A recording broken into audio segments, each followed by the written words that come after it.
we don't have a strategy yet. I think what I've seen in some of the news reports suggests that folks are getting a little further ahead of where we're at than we currently are.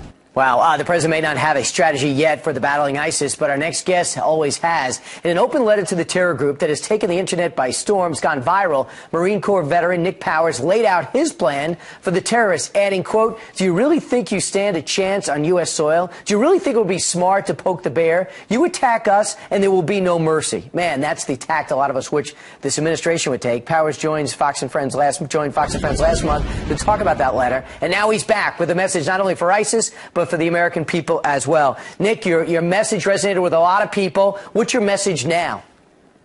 Well, I mean, my message now, it's the same thing. You know, it's more of an outcry to the American public. You know, the framers of the Constitution wanted to create a more perfect union, you know, a government that serves its people and also shows itself as a long-lived example to nations around the world.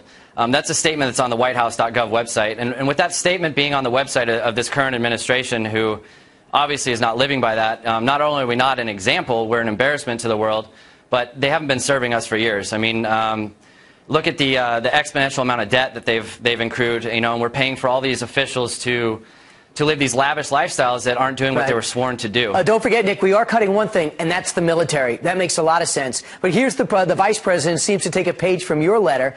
He did this a couple of days ago. Listen. When people harm Americans, we don't retreat. We don't forget. We take care of those who are grieving, and when that's finished, they should know we will follow them to the gates of hell until they are brought to justice. Yeah. The only problem with the vice president's statement is the 1,000 guys that we have there are saying this after hearing that quote. How can we follow them to the gates of hell? We're wondering how they can accomplish their goal when we can't even leave the front gate of our own base. Yeah, and that's been an issue for years. You know, I said it before on a previous interview. The rules of engagement, they have to be modified. We can't fight a force that especially doesn't play by the rules by having rules of engagement that limit us to being a responsive force. We need to be proactive.